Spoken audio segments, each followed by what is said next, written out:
என் அன்பு மாணவர்களுக்கு வணக்கம். இந்த வீடியோவில் கண்ட்ரோல் இன்ஜினியரிங் சப்ஜெக்டை செமஸ்டர் எக்ஸாமில் பாஸ் பண்ணுறதுக்கு எப்படி படிக்கணுங்கிறத 10 டேஸ் ஸ்டடி பிளானாக பார்த்துட்டு வந்துட்டுருக்கோம். இப்போ தான் நம்ம சேனலுக்கு நீங்கள் புதுசாக வந்திருக்கீங்கன்னா சரவணகுமார் மேக்ஸுங்கிற சேனலை மறக்காமல் சப்ஸ்கிரைப் பண்ணி வச்சுக்கோங்க. மற்ற நண்பர்களுக்கும் ஷேர் பண்ணி விடுங்க.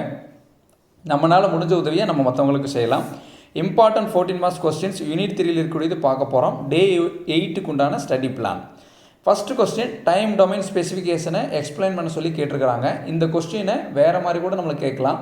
Delay time, peak time, rise time, maximum peak over shoot, settling time, இது எல்லாத்தையும் எக்ஸ்பிளைன் பண்ணி சொல்லி கூட நம்மளுக்கு கேட்கலாம். சரிங்களா? ஒவ்வொரு இதை தனித்தனியாக கொடுத்து கூட நம்மளுக்கு எக்ஸ்பிளைன் பண்ண சொல்லி கேட்பாங்க.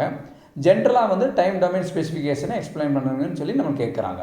இதை எக்ஸ்பிளைன் பண்ணும்போது ஃபஸ்ட்டு டயக்ராம் வரைஞ்சிட்டு டிலே டைம்னு என்ன எக்ஸ்பிளைன் பண்ணணும், அதுக்கடுத்து ரைஸ் டைம்னு என்ன எக்ஸ்பிளைன் பண்ணுங்கள், அதேமாதிரி பீக் டைம், இந்த மாதிரி எல்லாத்தையும் நீங்கள் எக்ஸ்பிளைன் பண்ணணும். எக்ஸ்பிளைன் பண்ணும்போது அதுக்கு இடையில ஃபார்முலாஸில் வரும். அந்த ஃபார்முலாவை கரெக்டாக தரவாக படிச்சுக்குங்க. ஃபார்முலாவில் இருக்கக்கூடிய ஒவ்வொரு டேர்ம்ஸையும் நீங்கள் வந்து எக்ஸ்பிளைன் பண்ணுங்கள். இதில் வந்து இருக்கக்கூடிய ஃபார்முலாஸை நீங்கள் வந்து நல்லா தரவாக படிச்சிட்டிங்கன்னா ப்ராப்ளம் போடுறது ரொம்ப ரொம்ப ஈஸி. ஒன்று தியரி கொஸ்டின் கேட்பாங்க, இல்லைன்னா இந்த ஃபார்முலா யூஸ் பண்ணி சம்ஸ் போடுறதும் நம்மளுக்கு கேட்பாங்க.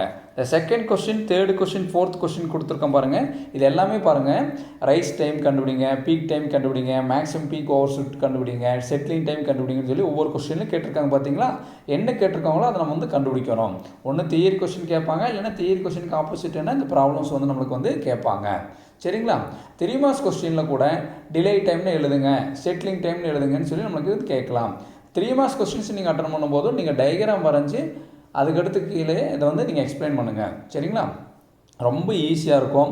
நம்மளுடைய டெக்ஸ்ட் புக்ஸில் கொடுத்துருப்பாங்க அது ப்ராப்ளம்ஸ். அந்த எக்ஸாம்பிள்ஸ் ப்ராப்ளம்ஸ்லாம் வந்து நீங்கள் சால்வ் பண்ணி பாருங்கள். அதுக்கடுத்து இப்போ நான் கொடுத்தக்கூடிய ப்ராப்ளத்தை வந்து நீங்கள் சால்வ் பண்ணி பாருங்கள்.